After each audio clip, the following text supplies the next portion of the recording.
अस्सलाम वालेकुम जी, welcome back to my channel. कैसे हैं आप सब? आई होप सब खैरियत से होंगे। अल्हम्दुलिल्लाह हम सभी बिल्कुल ठीक हैं, खैर वाफियत से हैं। आज मैं आई थी अपने छोटे मामू की तरफ। हमारी बैक साइड भी है इनका घर, हमारी छत से गुजरने का रास्ता भी है। मैंने अपनी होम टूर में भी आपको बताया था।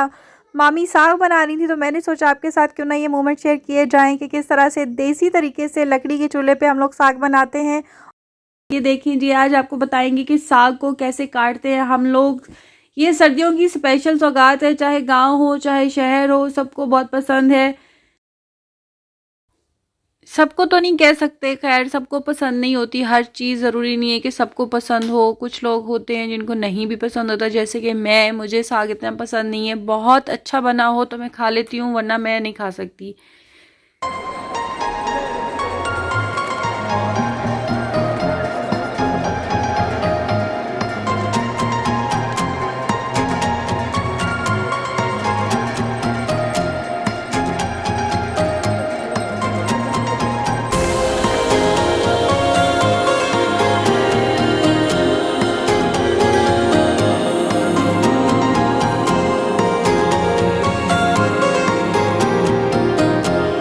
सागर के तो मज़े लग जाते हैं। उसको मुर्गियां भी नज़र आ रही होती हैं, उसको बच्चे भी नज़र आ रहे होते हैं, उसको खुला सेहन भी मिल जाता है, इसीलिए जाविर बहुत खुश होता है। और जब हम लोग साथ आ जाते हैं तो फिर तो उसकी ईद हो जाती है जैसे।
कुछ गांव होते हैं जिसमें घर भी बिल्कुल कच्चे होते हैं, उनका रहन सहन का तरीका जो है बिल्कुल डिफरेंट होता है।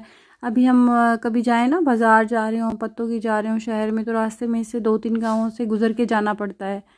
तो उन्होंने छोटे छोटे अपनी ज़मीनों के अंदर ही उन्होंने अपने सेटअप लगाया हुआ होता है, उन्होंने अपनी छोटी छोटी शॉप्स बनाई हुई होती हैं। तब वहाँ से गुज़रो तो ऐसे लगता है कि पता नहीं ये लोग कैसे रहते हैं, कैसे इनका यहाँ पे दिल लगता है, कैसे गुजारा करते होंगे। तो इसी तरह आप लोग जो हैं वो भी सोचते होंगे कि हम लोग पता नहीं यहाँ पे कैसे रहते हैं, हम लोग कैसे दिन गुजारते हैं। लेकिन अल्लाह का शुक्र है, हर किसी के लिए उसकी जगह जो है वो बहुत इम्पॉर्टेंट होती है।